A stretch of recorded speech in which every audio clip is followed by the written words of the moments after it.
बिस्मिल्लाहिर्रहमानिर्रहीम। आप देख रहे हैं हमारा यूट्यूब चैनल माहिर कुरानिक इंस्टीट्यूट और मैं हूं आपका मेज़बान। आज ज़बरदस्त नुस्खा लाया हूं आपके लिए। पथरी गुर्दे में हो या मसाने में हो, ये उससे पूछो कि जिसके गुर्दे और मसाने में पथरी हो, दर्द से वो कैसे करारा होता है जी जनाब। लूट क्या कहते हैं, कर्ब, दाएं करवट बाएं करवट और बेइंतहा दर्द, पेशाब में रुकावट, मसाने में जलन, और अगर पेशाब रुक जाए तो बाद दफ़ा मौत दुआ क्या हो जाती है जी, अल्लाह न करे जी। तो पता नहीं इस बीमारी को क्या कहते हैं जी कि फलां ने पेशाब बंद हुआ, हम तो कहते हैं पश्तो में कहते हैं टम्बा, फलां आदमी टम्बा हो गया। टे मीम बे है, यानी उसका पेशाब बंद हुआ और वो पेशाब से बेचारा फौत हो गया। तो ये अलामत तो ये कि जब आप पेशाब चेक करवाएंगे या अल्ट्रासाउंड कराएंगे तो कोई साफ नजर आएगी कि इतनी है। पथरी मसाने में हो या गुर्दा में हो, इंशाअल्लाहुल अज़ीज़ ये 4 चीज़ें हैं। आप ये ले लें, बमुश्किल 100 रुपये का सारा टोटल या 150 का होगा, इससे मुश्किल। ऑपरेशन पे खर्च आता है 10-12 हज़ार रुपये और ये आपकी जान छूट जाएगी बग़ैर किसी मुशक्क़त के। पेशाब के साथ रेज़ा रेज़ा होके और ये पथरी निकल जाएगी 4-5 दिन में इंशाल्लाह, ज़्यादा ज़्यादा 1 हफ्ते में जी। फिर आप चेक करवा के अल्ट्रासाउंड करवा ले, पथरी गायब इंशाल्लाह। जब दर्द नहीं तो मतलब है कि पथरी भी नहीं है जी। 4 चीज़ें कौन सी जी? नंबर 1, संग सुरमाही, पंसार से मिलेगी ये चीज़ें आपको, यानी जो हज़रात मुझे सुन रहे देख रहे हैं। संग सुरमाही एक पत्थर है और संग यहूद, तो यहूद से नहीं आया, यहूदियों से, इसका नाम ही यहूद है जी। ये दोनों पत्थर है और पंसार के पास आम मिलते हैं जी, पत्थर नुमा। और कलमी शोरा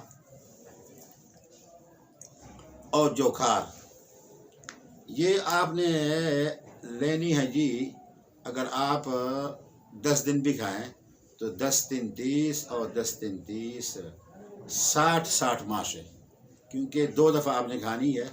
3 माशे सुबह 10 बजे और 3 माशे असर के वक्त, तो 6 माशे, तो 10 से 60। तो आप एहतियातन जो है 50-50 ग्राम ले लें, 50-50 माशे ले लें, चारों चीज़ें। अच्छा जी, जब चारों चीज़ें आप ले लें जी बराबर, तो इनको 2 किलो पानी, मुकम्मल 2 किलो पानी जब रह जाए, यानी जब 2 किलो पानी किसी बर्तन में आप डाल दें और इन चीज़ों को उस बर्तन में डाल दें। 100 ग्राम गोखरू, ये देहात में आम होती है, कांटेदार ठंडी चीज़ है जी, शरबत बजूरी का अहम वो जुज़ है जी। गोखरू और छिलका खरबूजा, खरबूजा नहीं जो हम खाते हैं, इसका जो ऊपर का छिलका है, जब ये खुश्क हो, ये भी पंसार से मिलते हैं। पंसार के पास हर चीज़ मिलती है सिवाय बीवी के और माँ बाप के। तो 100 ग्राम आप ले लें गोखरू और 100 ग्राम खरबूजे का खुश्क छिलका। इनको ज़रा, छिलके को ज़रा थोड़ा सा काट लो और साफ़ करके और उस 2 किलो पानी में डाल दो और हल्की आंच पे रखो। जब वो किलो पानी रह जाए, ठीक है जी, हाँ, तो 1 किलो पानी, यानी 2 किलो पानी में से 1 किलो पानी खुश्क हो जाएगा और 1 किलो पानी रह जाएगा। उसको अच्छी तरह छान पीन कर रख लो और उसके बस सुबह 10 बजे उसमें से वो जो आपके पास वो है ना, इन्ना लिल्लाहि व इन्ना इलैहि राजिऊन, ये जो 4 चीज़ें हैं इनको पानी में नहीं डालना। उनका तो आपने सफ़ूफ बना लिया ना जी, वो सफ़ूफ अलग कर दो और गोखरू और छिलका खरबूजा ये पानी में आपने उबालना है। इस उबले हुए पानी में से जो कि किलो रह जाएगा, जब वो ठंडा हो जाए नथार लो और छान लो।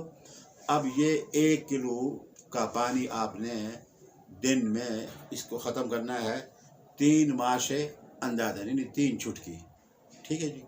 1 2 3 10 بجے اور پھر عصر کے ٹائم پانی سے، اس پانی سے جو کہ آپ نے ابالا ہوا ہے جی۔ کل کو پھر آپ نے 10 دن آپ نے یہ چیزیں رکھنی ہے اور وہ پانی آپ نے وقتاً پیتے رہیں۔ اس کی برکت سے انشاءاللہ العزیز حکیم صاحب نے تو یہ لکھا کہ پیشاب آپ کسی برتن میں جمع کر دیں، اس میں کرتے جائیں جب بھی آئے، تو رات کو آپ دیکھیں گے صبح پیشاب کے نیچے بالکل ذرات آپ کو نظر آئیں گے انشاءاللہ، ایک دن کی دوائی سے۔ تو اللہ تعالیٰ کے حکم سے ہفتے میں یہ آپ کا جو آپ کی پتری ہے گردے میں ہو یا مثانے میں ہو، انشاءاللہ العزیز ریدہ ہو کے خارج ہو جائے گی۔ اللہ پاک ہم سب کو بیماری سے محفوظ فرمائے۔ وما علینا الا البلاغ۔